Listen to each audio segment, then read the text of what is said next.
Bijouterie Pantso vidy volamena, mivarotra sy manamboatra firavaka volafotsy sy volamena, sahaza ho an'ny rehetra. Manatona ao amin'ny Galerie 9 Tsaralalàna, box 8 na Building Complexe Ampiflou.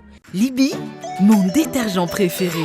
Libye nettoie. Libye vous présente le JT. Mes linges sentent très bon. Détergent Libye, green and healthy home. Maman Lisa, c'est l'heure. Pat Presto manolotra anao ny le JT. Vita Malagasy. Presto. Maman Cocoa.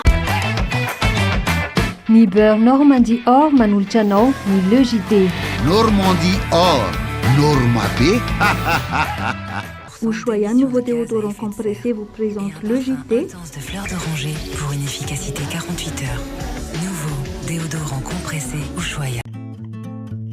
Europalu vous présente le JT.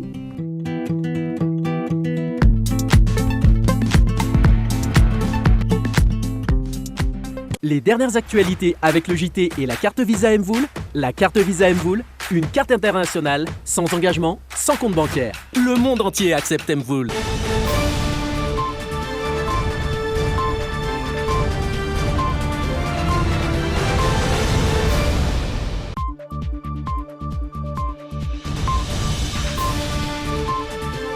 Miarabatsika tompoko lasy toko vavy amin'ity takarivany zoma fatelo amby roapolo ny volana jolay taona araiky amby roapolo sy roa arivo ity asiana naraka ny voavoatra amin'ny farany teo amin'ny LEJT andehantsika naraka vetrany ireo lohateny mbovao tao ireo niaiky ary nisy ireo porofo tsy azo ialana hoy ny fanazavany Patrick Rajoelina mpanolotsaina manokany Flo Andry Rajoelina misana diplomasia sy fandraisana iraisam-pirenena raha na Saint France 24 raha makasika ny fahatrarana ireo olona nikasa amon'ny volo malagasy izy tsy nova fandraisana eo Madagasikara sy France izany hoy hatrany izy natao mba hanamaivana ny fitoanana eto an-drenivohitra ny fanovana amin'ny fampiasan-dalana zay efa hita miely amina tambazotra-tserasera atry ny omaly raha amin'ny fanazavana avy ny fiadidina ny tanàna Antananarivo renivohitra milamindamindratsy ny tao amin'ny commune Ambody Divaina distrikana Ndapa tao rinkorotana nahafatesan'olona sy naratrana mpitandro filaminana sy sivily takiny CNFM na Conseil national des femmes de Madagascar ny ankatoavany fotoanam-panjakana malagasy ny protocole de Maputo tsy mbola misy valiny fizany hatramin'izao ampany amin'ireo vaovao zay atolotra ho anao ato anatin'ny LEJT anio izany fa ny tsara koa anasanao izay naraka ny voatra amin'ny farany mba hanaranao ireo voarehetra no man'ny ekipe raha manontolo ho anao anio.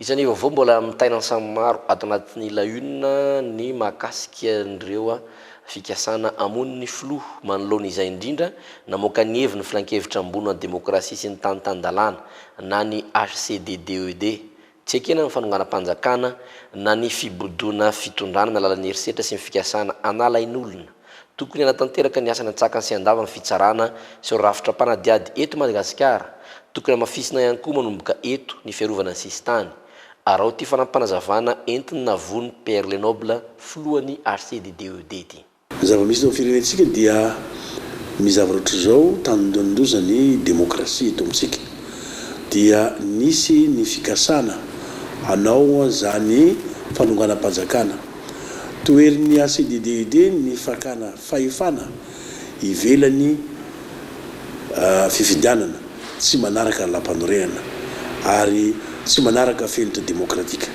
ary tsika dia mivohy ny kolotsaina hanao zany alternance douce fifandimbiasam-pahefana tsy misy raorao ny faharoa dia misy mahany mpiaro no zon'olombelona ny HCDDED dia toeriny HCDD koa zany ny filazana ny fikasana anala ny aina na aniza io dia tsy mety amin'ny HCDD zany zay mahatonga ny HCDD dia mitsipaka marindrano amin'izany fikasana izany isan'izany zany nefa dia misy zavatra tokony arenina satria efa entsika zavatra reny mahatonga voateniteny dikan'izay mety misy zay olon-dratsy hafa any hanao an'izay ka dia amafisina ny fiarovana ny androm-panjakana tsirairay avy tsy andanin'izay koa satria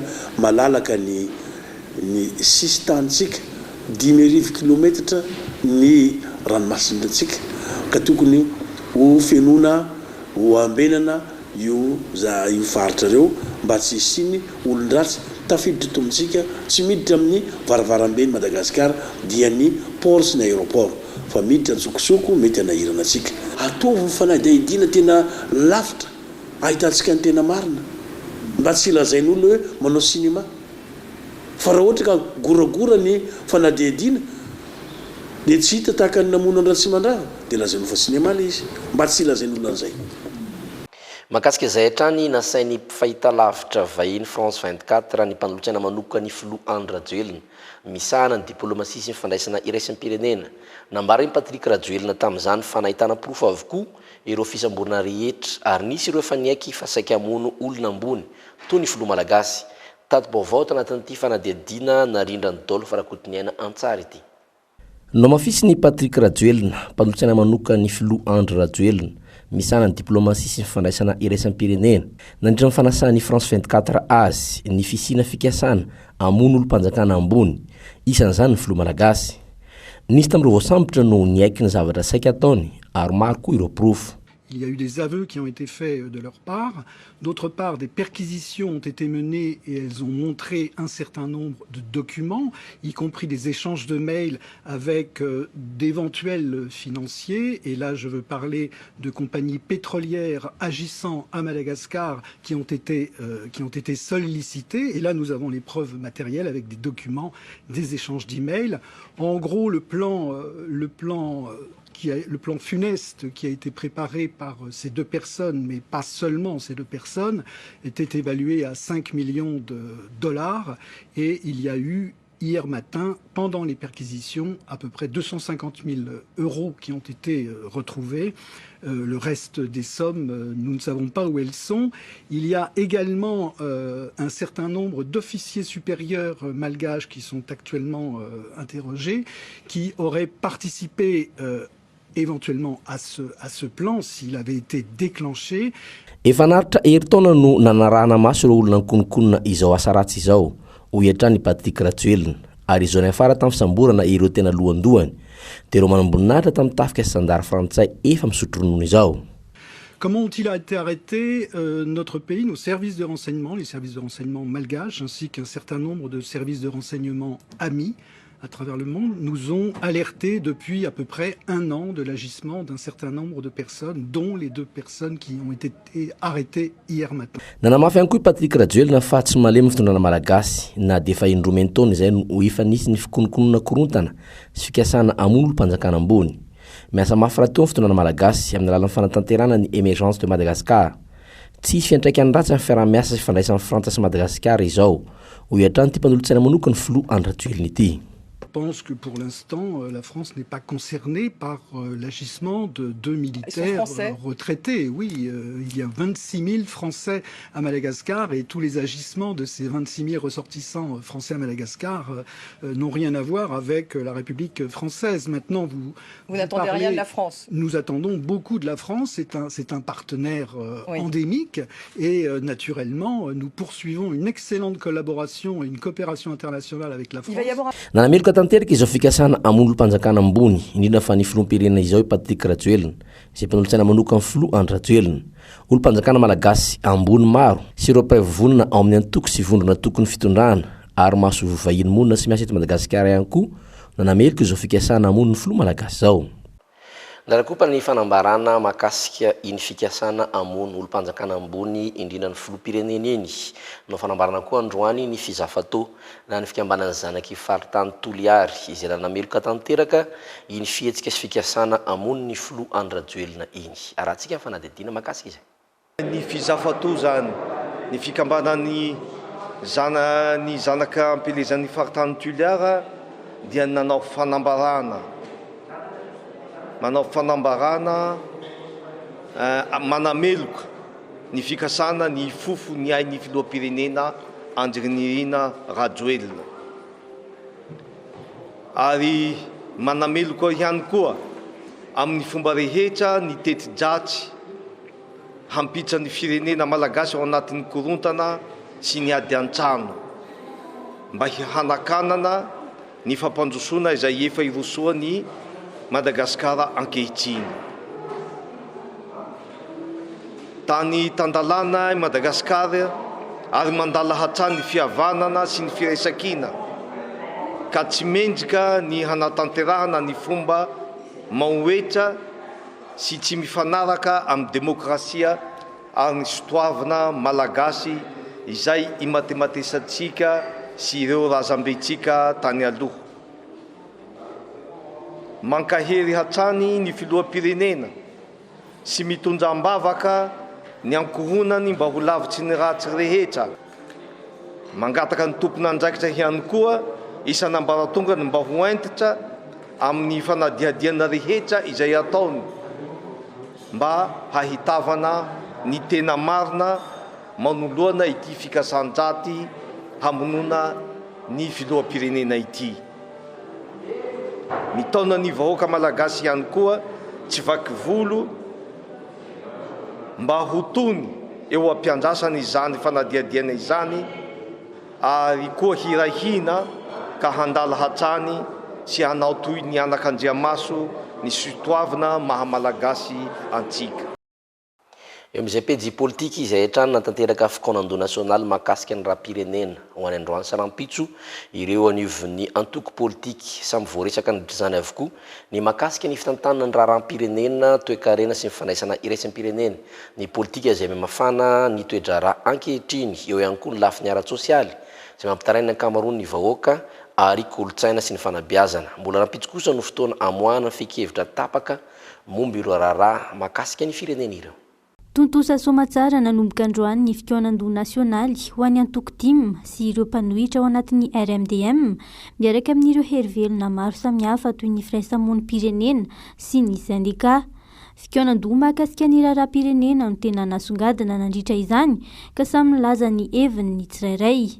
Nambaran'ny filoha teo aloha Marc Ravalomanana fa zavatra telo ihany no mampahantra ny firenena dia ny loza voajanahary mahatsiravina, ny ady an-trano ary indrindra ny tsy fahaiza mitantana ataon'ny mpitondra. Tsy mandeha araka ny tokony ho izy ny fitantanana ny raharaham-pirenena satria raha anankitelo no mampahantra ny firenena anankiray dia ny vokatry ny ady an-trano na ny guerre civile, vokatry ny zavatoza ny trangatapoko toy ny zavatra ny tranga tany Allemagne ireny, vokatry ny tondradrano amin'ilay faritra na vokatry ny horohorontany zay ny atao hoe cataclysme naturel.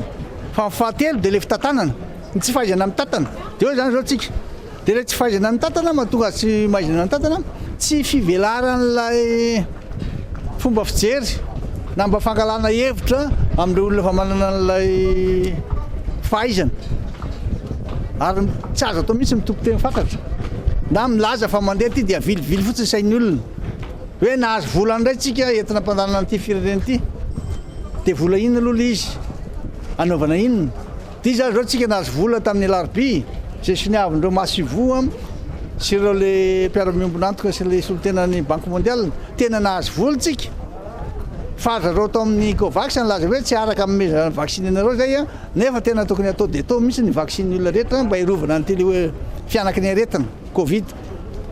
Ny dikan'izany dia zao hoe omena vola ianareo banque mondiale manome vola fa zao tsy anareo akory no ampiasan'ilay vola intsony fa hovidinay avy aty ny vaksiny dia alefanay mankany Madagasikara dia anjaranareo mba mijery an'izay fomba fampiasana azy ny fizarana sy fanondronana ny olona ny vaksiny.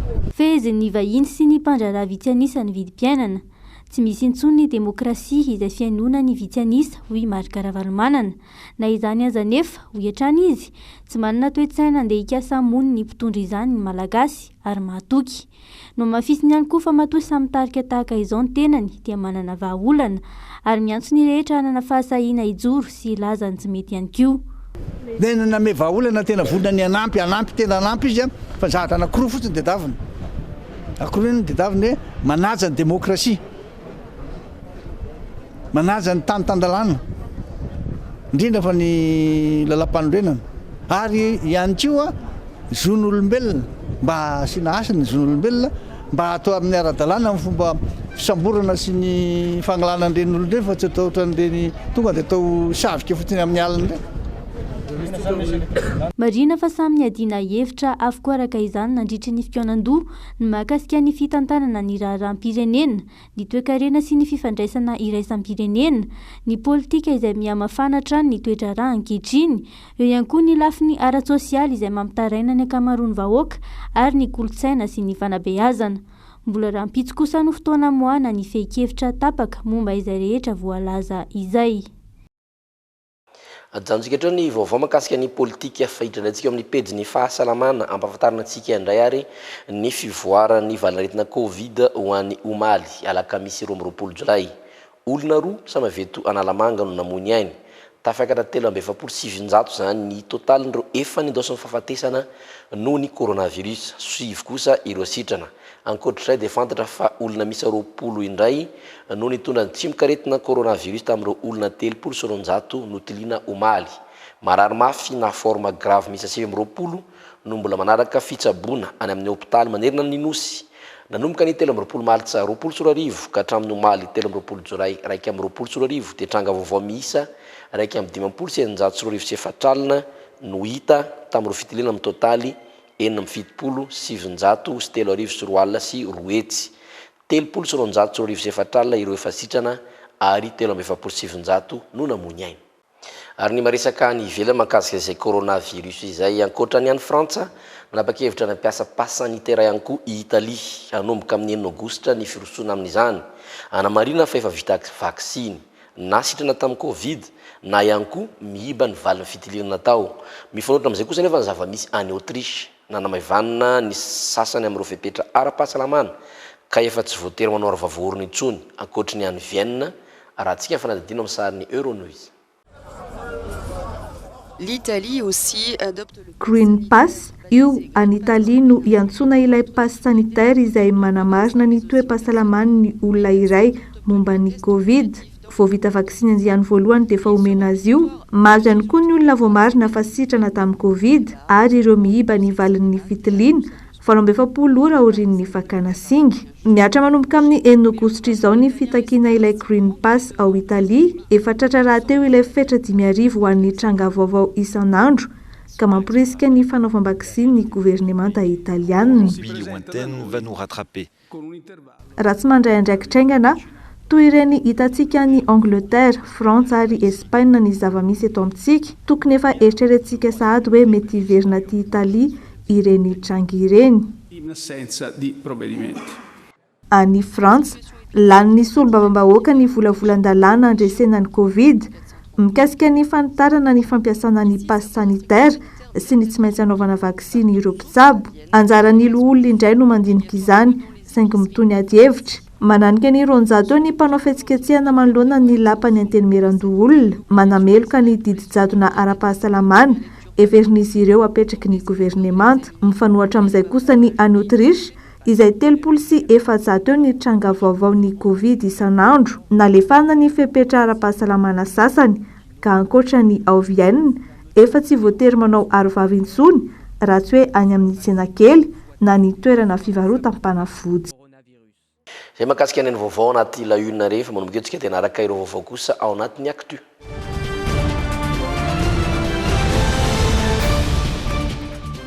Vaovao ara-tsosialy ary natao mba hanamaivana ny fitohanana eto an-drenivohitra ny fanovana ny fampiasan-dalana izay efa hita miely anaty tambazotra tserasera atry ny omaly raha ny fanazavana. Hiatra manomboka amin'ny alarobia izao izany rafitra vaovao izany saingy mbola hialoavana ny fampianarana aloha araka ny fanadihadiana entiny Rina Faniry Sosido Darajarinjato. Ny teo amin'ny rond-point Antanimena, manoloana ny tsena ny Pochard ary ny eny amin'ny Chamsol Beoritrika no voakasiky ny fanovana ny fampiasana ny lalana. Tahaka izao manaraka izao ny drafitra vaovao ampiasana izany indray. Ohatra, ny eto amin'ny rond-point Antanimena, ny avy any amin'ny Pradon zao dia lasa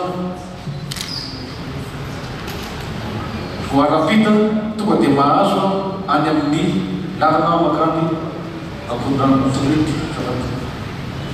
Tonga dia mivantana mahazo ny makany Apondrano. Ary ny fiverenana izany no anoman'ny avy any Apondrano dia tsy misy intsony ny lalana mitsofoka verina any amin'ny Pradon. Fa kosa midina izy amin'ny lalana izay makany Vasakosy any amin'ny rond-point Vasakosy any amin'ny total na midina amin'ny lalana mahazo ny CEG Antanimena. Amin'izay fotoana zay eo amin'ny rond-point Antanimena dia tsy misy intsony ny fifaninana, tsy misy intsony ny fiara mifanina amin'ny andaniny sy ny ankilany. Fa ny zavatra anisan'ny mio anankiray zao dia maro dia avy any kady fotsy dia tsy mitsofoka ty amin'ny pradon izy no tsy miditra mivantana atria amin'ny Saint François Xavier. Fa raha ohatra zany dia hoany voaderanana kely dia miodina izy dia mahazo amin'ny rond-point Vasakosy ary tombany izy dia mahazo ny lalana ampanjakatoera dia manaraka ny sisiny cheminot iny manapatora any amin'ny Croix du Sud dia any izy miverina zany raha iverina dia mahazo amin'ny pradon dia toy manaraka izay ilay izy. Misy fanovana kely ihany koa zany eo amin'ny rond-point eo amin'ny Samsoni Beorika tsy misy intsony ny fifaninana raha aty amin'ny Magro fa tonga dia iray zotra izy ireo. Ny miodinina amin'ny Beorika kosa tonga dia afaka miditra avy any amin'ny Chocolaterie Robert. Ny taona 2024 no efa novolavolaina ity fanovana ny fampiasan-dalana ity, saingy izao vao nivoaka ofisialy izany raha ny fanazavana. Tanjona amin'ny fametrahana izao drafitra vaovao izao, ny anamaivanana ny fitohanana eto an-drenivohitra, fa indrindra ampirindra izany. Tsy maintsy isy anefa ny fampianarana, mialohan'ny tena ampiarana ny rafitra raha ny fanazavana. Io drafitra napetraka vaovao io dia natao iainan'ny eto amin'ny ivona Antananarivo renivohitra na andro na alina. Tsy misy tsony zany hoe mbola handray ny lalana taloha zahay. Fa efa napetraka io drafitra io dia rehefa lasa sens unique ny lalana anankiray dia sens unique foana zany iny na atoandro na alina na jour férié na sabotsy na lahady.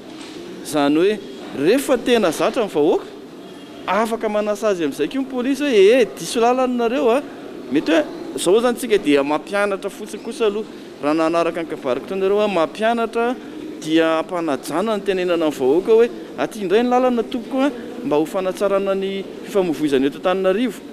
Fa kosa rehefa folaka tsara io dia ohatran'ireny code de la route rehetrarehetra ireny ihany rehefa mandika code de la route dia misy ny amende aloha ny contravention aloha. Amin'ny alahady ho avy izao no hanao ny andrana amin'ny fampiasana ity toromarika vaovao ity ny mpitandro ny filaminana. Anomboka amin'ny alarobia ho avy izao kosa ny fampiarana izany. Antenaina hitondra vahaolana amin'ny fitohanan'ny fiara izao drafitra vaovao izao. Miampy ny fiandrasana ny fahavitan'ny fanamboaran-dalana etsy anoloan'ny Jesosy mamonjy Ankorondrano sy ny eny amin'ny Marimasay izany raha ny fanazavana hatrany. Marefo ny tsenan'ny vola vahiny hoy ny ministra mivola noho ny tsy firenena mivola nivoaka nofoana ny compte de commerce compte iray anatobina ny vola azon'ireo orinasa-panjakana tamin'ny alalan'ireo fandraharana isan-tsokajiny. Tsy voara-maso ny fampiasana ny vola ao amin'ireo tahiry io hoy ny ministra Pia. Apetraka tsikelikely eto Madagasikara ny fampiasan'ny aitao amin'ny fikirakiram-bola. Feno Ajarianina sy Doda Rajanjato. Marefo ny tsenan'ny vola noho ny fitazomana ny vola vahiny ala teto Madagasikara kanefa tsy miverina eto. Irosona ny fantsiana izany, mampina ny sandan'ny ariary ny tsy famerana ny vola vahiny azo tamin'ny fanondranana entana mankany ivelany, isan'izany ny lavanilina. Maro sehatra ara-barotra no tsy mampody ny vola eto Madagasikara toy ny sehatry ny volamena. Misy ny fanovana tsy maintsy natao eo anivon'ny ministeran'ny vola isoroana ny tsy fangaharahana amin'ny fitantanam-bola-panjakana. Ireo fanafoanana ny atsotsika hoe compte de commerce izay nampiasaina mba hametrahana an'ireo vola izay azo tamin'ireo fandraharana maro samihafa ataon'ny orinasa-panjakana sy ny sisa dia avy eo rehefa tapitra ny faran'ny taona dia ampiasaina amin'ny zavatra hafa izay tsy voara-maso intsony. Zany koa anisan'ny fantsiana izay natao. iray alina euro na manodidina ny 7 alina sy 7 hetsy sy 470 tapitrisa ariary ny vola vahiny afaka entina mivoaka amin'ny Madagasikara, hoy ny ministry ny toe-karena sy ny teti-bola. Tsy nisy ny fahamailona teo aloha manoloana ny vola mivoaka eny amin'ny fahaditsiranana araka ny fanazavana. Apetraka tsikelikely eto Madagasikara manomboka izao ny sehatra ny digital eo anivon'ny asa-panjakana.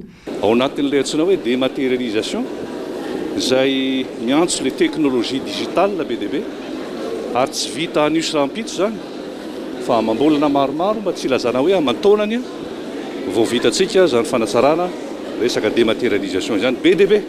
Anampy amin'ny fanaraha-maso ny toe-karena ireo mpiainy tahirim-bola mpanjakana vaovao.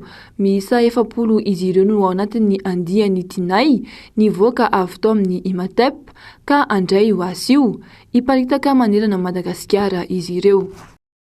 Vaovao ny fahasalamana ny fitaovana avy tamin'ny taona 5,700 ihany no ampiasaina amin'ny fanasana sy ny fanamainana ny lamba ampiasaina eny amin'ny hôpitaly Ashera.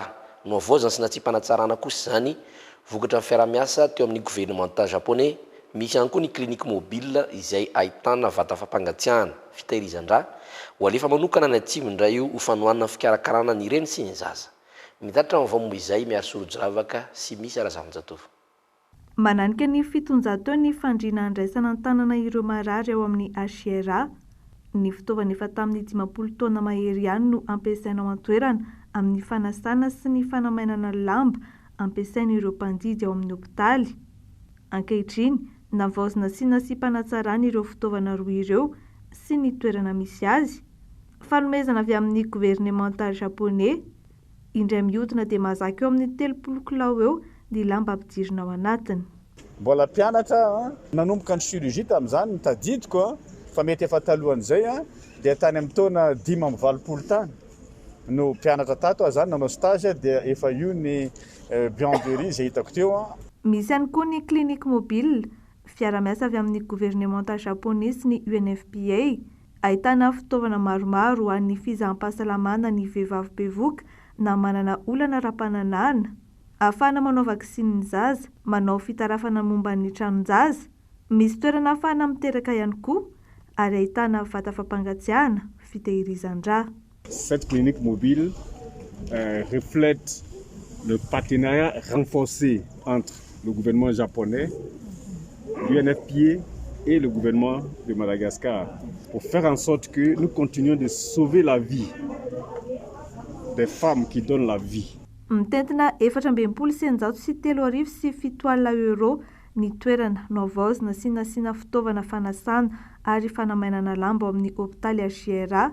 Tsy hijanona eto Antananarivo kosa ilay clinique mobile fa alefa hanampy ireo roa hafa efa miasa any amin'ny faritra atsimo nanomboka tamin'ny febroary 2020 ho fanohanana ny fikarakarana ny reny sy ny zaza. Ao anatin'ny fandaran'asa iarahana amin'ny mpiara-miombona antoka ihany koa ny fanofanana olona satria tsy ampy ny échographiste, hoy ny ministry ny fahasalamam-bahoaka. Namafisiny fa izao fanatsarana sy fampitaovana izao dia mifameno amin'ilay fanamby fahasalamana ho an'ny rehetra tsy hanavahana taona. Ireo vaovao ny trangam-piaramanoko kosa no rahantsika manomboka eto ny trangana fanafena amin'ny tapedina tany Tomasina ilaka misy atoandro. Mpandrararay avy naka vola 300 tapitrisa ariary tamin'ny banky no nitafiandreo andiany jolay nitondra basy. Tao anatin'izay voatifitry ny polisy ny 3 tamin'ireo jolay raha asambelona ny 2 nandritra ny fanenjena. Jolay miisa 3 no laviny balan'ny polisy ny omaly tokony ho tamin'ny 12 atoandro tao Tomasina mikasa hanafika mpandraraha izay naka vola tamin'ny banky iray tao an-toerana izy ireo. Roa no asambelona, 4 kosa tafaporitsaka. Efa niatrana manoloana ny banky iray tao Tomasina izy ireo jolay miisa 7 ka niandry ilay mpandraraha ka vola nitapitrisany maro. Tratra tamin'izy ireo ny basy PA iray niaraka tamin'ny bala 3 sy moto 2 izay nentin'izy ireo nanatanteraka ny asa ratsiny. Araka ny fantatra dia 2 amin'izy ireo no mbola ao anatin'ny fanefantsazany amponja ka izao tafavoaka manao asa ratsy izao. Nahazo leo ranom-baovao ma zany ny polisy firenena teto Tomasina, zany hoe tato amin'ny centrale sy ny CSP1 fa isy mpandraraha anankiray izay haka vola tao amina banky anankiray omaly. Dia nisy zany olona izay bandi izay jolay efa nagnaraka ny rangaha io. Nampahafantariny komiseran'ny Tomasina Renivohitra Rakotovao Jean Christian fa tsy mikely soroka ny polisy-pirenena sy ny mpitandro ny filaminana amin'ny fametrahana ny tanàna ao anatin'ny filaminana. Antony mahatonga azy ireo manao fisafona manerana ireo toerana ambara famena amin'ny fokontany maro ao Tomasina. Fa mba efa milamindamindratsi ny filaminana amin'ny commune Ambodidivaina district Anandapa taoriny korontana nahafatesan'olona sy naradrana mpitandro filaminana sy sivily tanora voalaza fa misy ambalavelona na anjary nitsy no ambara fa nitety trano niaraka tamin'ny zava-maranitra ka niteraka ny korontana ny drantsetra mpitandro filaminana nandamina ny toetra raha. Ny fandona tamin'ny mpitandro filaminana ny andian'olona voalaza fa voana ambalavelona andia tanora ipetrahany ilay atao hoe njara nintsy amin'ireo tanàna maromaro ao amin'ny commune Ambodidivaina ao Andapa no nitrangana izany. Torabato tsy mifankahitana no ny fanandrinan'ireo tanora sy ny fokon'olona tamin'ny mpitandro filaminana. Maro tamin'izy ireo no naratra ary voatery nampiasa fitaovam-piadiana ireto farany. Voatifitra ny tanora miisa roa vavy sy lahy maty tsy tradrano ny iray raha tany amin'ny hopitaly kosa ny iray. Araka ny vaovao avy nampitaina tany an-toerana Atrany. Mafy raha mahazahay amin'ny commune Rally Ambodidivaina ny ben'ny tanàna afa tsy afaka miasa amin'ny savonivoro isan'andro. Ny chef de foko tany jiaby amin'ny faritra misy rakeziny efa tsara mahavita satria amin'ny aligny zareo mandeha manambotra mitolo mpamosavy amin'ny aligny midresy jusqu'à amin'ny andro matsanga. Lamina ihany zany tao any mitolakandro tany hoany ary ny roso tamin'ny fisamborana olona voalaza fantarika amin'ny fikomina ny mpitandro filaminana. Nentina avy hatrany ny hazo ny birao anaovana fanadiadiana izy ireo. Zareo tonga teto tamin'izay zegny namory fokon'ologno jiaby avy nandeha nandamigny hoe ifandamigny zegny ny mpitondra fanjakana sy ny vahoaka de ny fogny ny vahoaka tamin'ny fadisoana tamin'ny fambalabala vatony moaligny de nandefa fogna fandamina koa zegny ny rehefa tombony raiky fanjakana zegny nagnologna an'ilay faty ologno nisy de rehefa vita moa ny vaky kabary de ny roso amin'ny famangianareo trapahoriagna zegny ny fahafatesana sy nilay mbola marara l'hôpitaly de nagnanaovana tsipepeka. Teto zegny Ambodidivaina tegna milamigny tanteraka fotony zegny ny roso tamin'ny fifandamigny fagnataovana niany de ny afara tamin'ny fifandraisan-tagnana miaraka tamin'olo maventy an-tanàna de ny fiangaviagna ny fokon'ologno sy ny ben'ny tanàna fogna zegny maro ny ologno voasambotry zareo tagny zegny de ny angaviagna mba hampody haverigny amin'ny mahafandaminagna azy. Fa igny ndraiky moa atao tsisy valiny na hampodiny zareo tsisy valiny na tsy hampodiny zareo.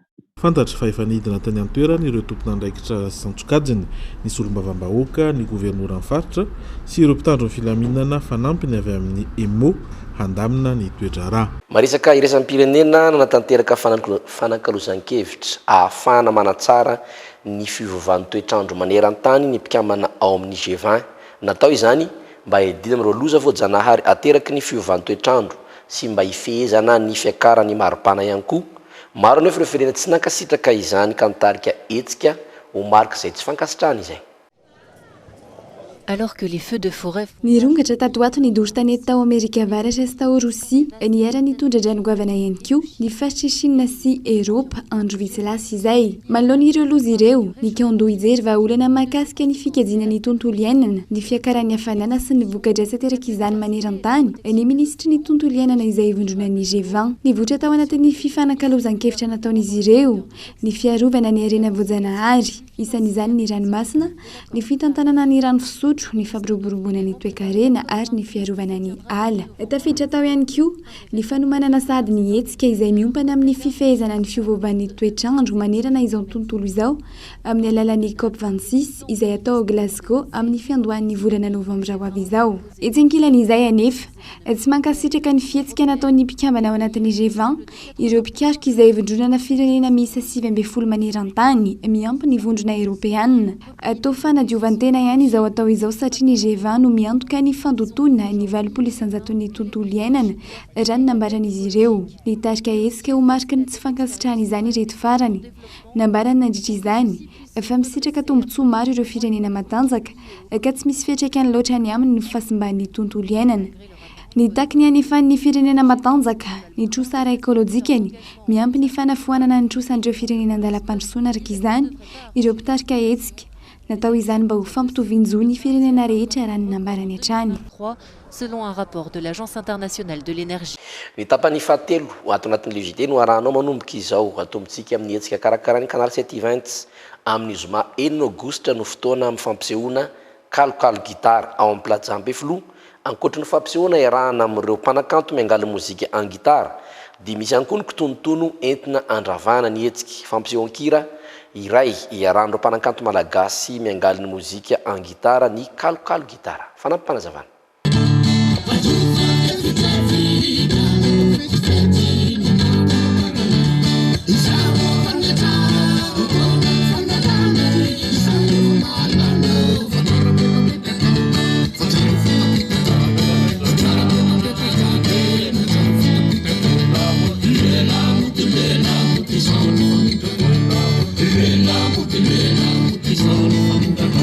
Amin'ny fitoro ariva no anomboka ny fampisehoana kalokalo gitara iarahana amin'ny Benisy bebe ao amin'ny tarika lolo sy ny tariny i Jelonina, i Nicole Bera Bekoto, i Jovin Adikiady amin'ny zoma Enogoustra ho avy izao ny fotoana ao amin'ny plaza Ampefiloha.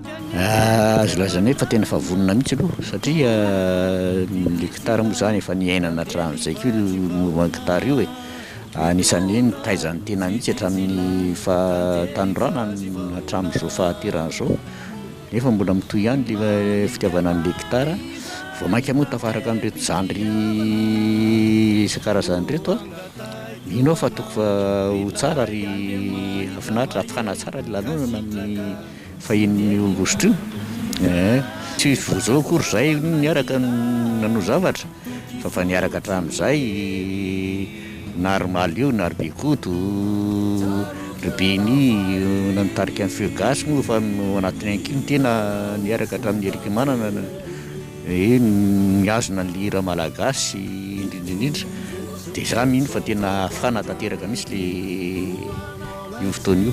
Anamarika io feto ihany koa ny kitonotono hita ao ivelan'ny efitrano izorany ny fampisehoana sy ho tokana tsy manam-paharoa iarahan'ireo mpanakanto mivony mozika en gitara ny kalokalo gitara. Zany mangataka ny olona fotsiny hoe namako rehetrarehetra zany tsisy ohatran'ity satria zay efa zokizoko ny mahafinaritra dolo ary tao aminay dolo nanovo ny rehetrarehetra tao amin'ny Maleo ao moa Bekoto dia tao amin'ny Lolo ao Benisy bebe dia tao amin'ny Ngabetselolona tsy hoe manara-teny zay efa zokiny zany fa mba miangavy ny tanora rehetrarehetra hoe tongava hoe venir c'est être apprendre ou comprendre fiteny frantsay zay hoe na alala na fantatra tsara hoe iza moa olona anankitelo telo alina ariary ny vidibidirana amin'ny fotoana io azo ataony manjifa sahady ny tapakila eny amin'ny plaza Ampefiloha voafetra ny toerana satria tsy mihoatra ny efajato no afaka anatrika izany noho ny lamina ara-pahasalamana.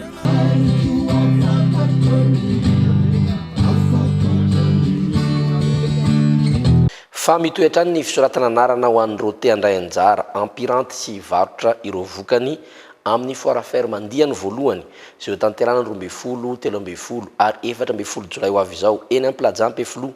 Manentana antsika ny canal 720 mpikarakara eo amin'ny rindran-tsary ny Doda Rajarinjato. Ry mpamboly sy mpiompy matianina ny canal 720 dia manolotra ho anao foire ferme andiany voalohany ny 12, 13, 14 ho eny amin'ny plaza Ampefiloha. Ankasitrahana ireo rehetra izay efa nisoratra anarana tao anatin'ny hetsika foire ferme fa etoana dia mbola manentana hatrany ianareo rehetra mpisehatra ao anatin'ny fambolena sy ny fiompiana andray anjara amin'ity hetsika foire ferme andiany voalohany ity. Mbola mitohy fisoratana anarana ho an'ireo mpamboly sy mpiompy na mpanodina vokatra azo avy amin'ny fambolena sy fiompiana te handray anjara kampranty sy varotra ny vokany. Mantinetsika foire ferme andiany voalohany izay ataony 12, 13 ary 14 aogositra ho avy izao eny amin'ny plaza Ampefiloha.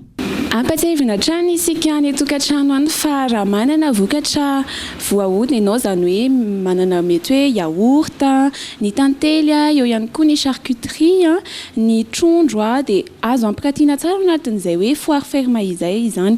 Eo ihany koa ny legioma, ny voankazo fa indrindra ny biby fiompy dia azonao atao tsara ny mampiranty izany ao anatin'izay hoe hetsika foire ferme izay. Mbola azo atao tsara ny misoratra anarana dian'izao satria efa dia vitsivitsy ihany ny toeranao fa entanina hatrany isika ao anatin'izay hoe fandraisana anjara izay. Mariana fa ny 12 ny 13 ary ny 14 ny volana aogositra ho avy izao ity hetsika foire ferme ity. Ho antsika izay liana sy te ampranty ary varotra ireo vokatra ny fambolena sy fiompiana eny amin'ny foire ferme andehany voalohany izay ataony amin'ny plaza Ampefilo ny 12, 13 ary 14 aogositra ho avy izao dia aza misalasala miantso ireto laharana manaraka ireto. Info line 034 11 085 81 034 11 086 43 034 12 407 11 sy ny 034 12 407 13. Amin'ny pedi sosialy fikambanana miaro ny zony vehivavy ny CNFM na Conseil national des femmes de Madagascar isambola iadiny ty fikambanana ity amin'izao fotoana ny katoavotram-panjakana malagasy ny protocole de Maputo saingy hatreto aloha mbola tsy misy valy ny ezaka efa nataon'izy ireo. Eo ihany koa ny famola volana lalàna mikasika ny fandraisana anjara mitovy eo amin'ny lahy sy ny vavy ny votrany adevitra mahakasika ireo androany nandritra ny fiorimbe nataony fikambanana zay natria ny Enarabarso sy kasambola manana. Mbola mitohatra ny ezaka fangatahana mba hankatoavany fitondram-panjakana ny protocole de Maputo ataony fikambanana CNFM na Conseil des femmes de Madagascar satria raha nambarany tompon'andraikitra dia mbola tsy tonga amin'izay tanjona izay izy ireo amin'izao fotoana izao. Amin'ny mahafikambanana miaro ny zony vehivavy ny CNFM ihany koa dia mba hanao anatin'ny tetikasan'izy ireo ny famolavolana lalàna mikasika ny fandraisana anjara mitovy eo amin'ny lehilahy sy ny vehivavy. Katry ny plaidoyer ny tanjona amin'ilay plaidoyer moa dia ny ratification an'ilay protocole hatreto mbola tsy ratifie ilay izy izany hoe mbola tsy tonga amin'ny tanjona fa mbola mitohy ny asa mbola mitohy ny plaidoyer mikasika an'io protocole io. Ny angatana iratifie an'ilay izy dia amin'ilay fitondram-panjakana ka ny plaidoyer atao dia mba tonga ny mpitondrantsika iratifie ilay izy. Dia misy ihany koa famolavolana ny lalàna mikasika ny fandraisana anjara mitovy ny lehilahy sy ny vehivavy na hoe loi sur la participation proportionnelle des femmes tarihana fikambanana mpikambana ao aminay izy io. Dia misy koa ny ino ty plaidoyer mikasika ny protocole de Maputo mba hoe hirosoantsika amin'ny ratification io protocole de Maputo io. Ankoatra izay, isan'ny tena lara-pahamehana ho an'ny fikambanana CNFM ny fanatanterahana ny fampivoarana ny farim-piainan'ny vehivavy mba ahafahan'izy ireo miatrika ny fiainany. Voakasika izany avokoa hatramin'ireo mpikambana fa indrindra ireo vehivavy miparitaka eny anivon'ny fiarahamonina rehetra eny. Dia fanametraka ny lara-pahamehana ny CNFM manoloana ny taona anaty krizy izay efa niainantsika tamin'ny taona lasa sy mbola amin'ity taona ity. Ka anisan'ny lara-pahamehana anay ny resaka autonomisation économique des femmes izany hoe fampivoarana ny farim-piainan'ny vehivavy sy ny fahafahany miatrika ny fiainana. Ka izay moa tsy dia hoe mipetraka eo amin'ny plasiny hoe havitany zavatra rehetra fa amin'ny alalan'izay association miasa ny ifotony no anatanterahana izany dia amin'ny alalany koa ny mifacilité an'ireny opportunité de financement ireny aparitaka dia mba ahafahan'izay tokony hisitraka azy misitraka azy. Mba ahafahan'ny fikambanana CNFM manamafy ireo voalaza rehetra ireo, nisy ny fivoriam-be no tanterain'ny mpikambana rehetra manerana ny faritra androany adiany tsirairay hevitra ampiroboroboana ny tanjon'ny fikambanana dia ny fiarovana sy ny fitakiana ny zon'ny vehivavy. Hatreto, manana fikambanana manodidina ny 50 izy ireo izay ao anatin'ny CNFM ary olon-tsotra manodidina ny 70. Iaina ao anatin'ny fandriampahalemana izay ny tanjon'ny HWPL sy ny ENS amin'ny fomba mivaingana ny fanofanana ireo mpiofana ho mpanabe eny anivon'ny ambaratonga ambony no mety indrindra ampianarana ny fiaraha-mamindra amin'ny fandriampahalemana. Izy ireo izay anabe ny zaza malagasy. Naneo ampabe maso tamin'ny alalan'ny fanaovatsy fiaraha-miasany moa ny HWPL sy ny ENS androany. Ny HWPL izay fikambanana miompana amin'ny fampiroboroboana amin'ny fandriampahalemana. Ny anara soloary manana sy kasambola manana. Nitaiza ny olona amin'ny fampianarana ny fandriam-pahalemana. Ny Heavenly Culture, World Peace, Restoration of Light na HWPL dia vondrona koreana miady ho amin'ny fampanjakana ny fandriam-pahalemana. Manomboka ao amin'ny mpiofana ho mpanabe ny fampianarana ampidirana ny fandriam-pahalemana ho izy ireo. Reto mpiofana ho mpanabe reto izay ampianatra ny zaza malagasy avy eo. entina ambolena toe-tsaina sy fomba fijery vaovao ary amolavolana ny tanora izany. Raha Madagasikara manokana koa dia azo heverina hoe mandrendrirana antsy miampy an'ity valana retina mandripaka ity moa izany dia mesa vao miasa sarotra ny fanabeazana an'izy ity dia mino sy mananteny izay fa isy vokany eo amin'ny fanabeazana ny zaza malagasy manerana ny nosy mihitsy raha toa ka miainga avy aty amin'ny sekoly ambony fanofanana mpampianatra ny fanabeazana ny olona mba hiara-mamindra ny fandriampahalemana. Araka nambaran'izy ireo, ny eto Madagasikara manokana mbola manjaka ny tsy fandriam-pahalemana. Hiara-mamindra amin'ny fandriam-pahalemana eo amin'ny firenena no tanjona goavana mila tratrarina araka izany. Ho lasa fiainana andavanandro mihitsy ny fandriam-pahalemana avy eo ka miainga avy amin'ny tsirairay ny fiovana hoy izy ireo hatrany. Izay io zany manome fampiofanana maimaimpona ny mpampianatra mba ahafahany hoe mahazo an'ilay hoe voan'ny fandriam-pahalemana dia ao anatin'izay zany le mpampianatra afaka izy lasa hoe messenger of peace ina moa zany manome lasa mizara le mitondra fandriam-pahalemana indray izy mampianatra mampita amin'ny mpianatra dia izay no rehefa mitambatra dia miparitaka eny amin'ny fiarahamonina le izy. Naneo ampabe-maso ny fiaraha-miasa ny École Normale Supérieure na ENS sy ny HWPL androany. Nanasonisy nandrakitra ny taratasy izany izy ireo avy eo. Amin'ny fomba mivaingana, ny fampiofanana ny mpiofana ho mpanabe ny vahaolana, hiparitaka any amin'ny mpiofana tsirairay izany fahalalana sy toe-tsaina entina makany amin'ny fandriam-pahalemana izany avy eo. Any marantsika ny fiarahana ny vaovao ara-panatanjahantena nanomboka tamin'ny fomba ofisialy androany ny lalao olympique sy paralympique roapolo sy arivo any Tokyo Japon amin'ny 9 aogositra vao farana izany, tsy nisy mpijery izany. Olona arivo izay ihany no afaka natrika lalona mpanokafana androany ny amperoran'ny Japon, ny filoha Frantsay ary ireo solitena ny délégation no nahazo tapakila fidirana miampy ireo mpilalao miisa 9,000 eo. Ny amena ara-pahasalamana sy ny fanajana fampiarasakana mandroana ny Covid moa no antony izay. Nivantana tamin'ny fahitalavitra ny seho rehetra mba ahafahany maro manaraka izany maneran-tany. Nosokafana tamin'ny fomba ofisialy androany lalao olympique roapolo sy roa arivo teo amin'ny kianja olympique any Tokyo. Nivantana tamin'ny fahitalavitra izany. Tsy afaka natrehana ny seho no ny ame anara-pahasalamana manoloana ny valana retina Covid-19. Toy ny isataona, ny sorady, arahana matso ataon'ny délégation misa 900 avy ao Grèce, manaraka azy ny équipe olympique des réfugiés no nanokatra ny sehatra teo amin'ny kianja olympique any Tokyo. Nandeha araka ny abidi japonais ny fifandimbiasan'ireo firenena natanteraka ny matsony tsirairay avy taorian'izay. Ireo mpifaninana miaraka amina olona arivo ihany no afaka nanatrika ity lanonam-panokafana ity. Mariana fa mahazaka olona 790 ny kianja.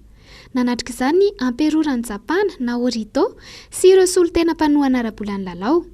Toyota kosa dia nanapa-kevitra ny tsy handray anjara amin'izany amin'ity taona ity. Anisan'ireo nanatrika ihany koa ny filoha Frantsay Emmanuel Macron.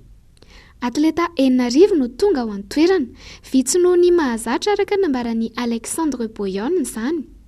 Noho ny fepetra ara-pahasalamana, 5 andro mialohan'ny anatanterana ny lalao ny vao afaka tonga ao Japana avokoa ireo mpilalao tsirairay. Toan'ireo atleta ho an'ny atletisme izay tsy hanomboka raha tsy amin'ny 30 Jolay. I Japon firenena nampiatrano, i Frantsa ikarakara ny lalao amin'ny taona 2024 ary Etazonia izay ampiatrano izany amin'ny taona 2024 no namarana ny matso.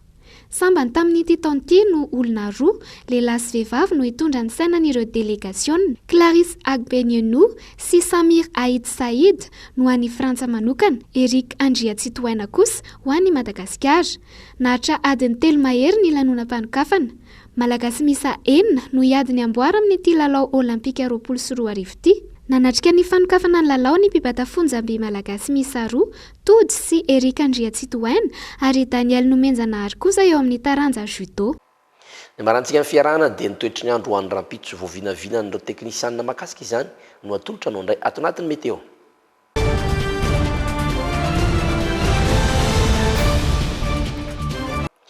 Saika ho maloko avokoa ny toetrandro anerana ny nosy ho an'ny rampitso raha ny voavinavina ho an'ny faritanina tsy ranona zao amin'ny faritry Diana sy Sava dia efa niminy raona sy masoandro anodidina ny 12 degré Celsius hatramin'ny 7 degré Celsius maripana rehetra amin'ireo faritra roa ireo. ho an'ny faritany Mahajanga, Boeny, Sofia, Betsiboka, Melaky dia samy mifandimby ihany koa ny rahona sy ny masoandro tonga hatramin'ny 12 degré celsius marapana ambony indrindra any amin'ny faritry Sofia. Ho an'ny faritany Tomasina rahona avokoa ny andrakotra ny faritra telo Atsinanana, Analanjorofo ary Alaotra Mangoro idina hatramin'ny 12 degré celsius marapana ambany indrindra any amin'ny faritry Alaotra Mangoro. Ho an'eto amin'ny faritany Antananarivo ifandimby ny rahona sy ny masoandro ho an'ny Vakinankaratra sy Analamanga ary Bongolava sy Itasy tonga hatramin'ny 4 degré celsius maripana ambany indrindra any Vakinankaratra raha valy kosa izany ho an'eto Analamanga. Ho an'ny faritany Fianarantsoa ifandimby ny rahona sy ny masoandro any Orombe ho maloka ny andro any Amoromanisy Matsiatra Ambony ary serika mihitsy ny tontolo andro any faritry Fatovafitofonany sy Atsimo Atsinanana. Ary farany ho an'ny faritany Toliary ifandimby ny rahona sy ny masoandro any amin'ny faritry Menabe sy Androy ary Atsimo Andrefana ho maloka sy anerika kosa ny any amin'ny faritra Anosy. Zay marina fiaratsika ho an'ny androany Akasitrano anay anao feno izany ary dia andehitsika anaraka ny toy ny fandarana trano eto amin'ny Dumina asaina mpanajana tompoko ameraka amin'ny viloma kosa izay.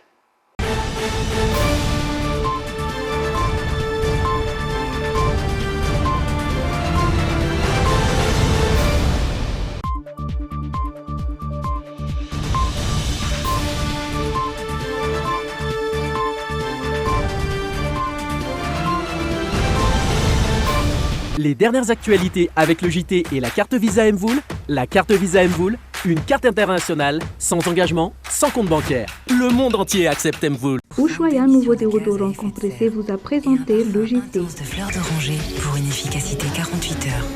Nouveau déodorant compressé Ushuaïa.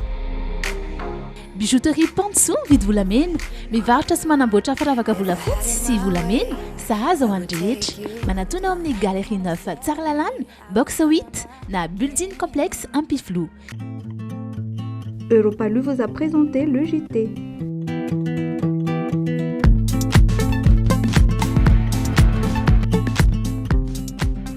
Libye, mon détergent préféré. Libye nettoie. Libye vous a présenté le JT. Mes linges sentent très bon. Détergent Libye, Green and Healthy Home. Maman Lisa! C'est l'heure! Pas de presto, manolotra anao ny le JT. Vita malagasy. Presto! Maman kokoa! Ny beurre Normandie Or nanolotra anao teo ny le JT. Normandie Or, Norma be.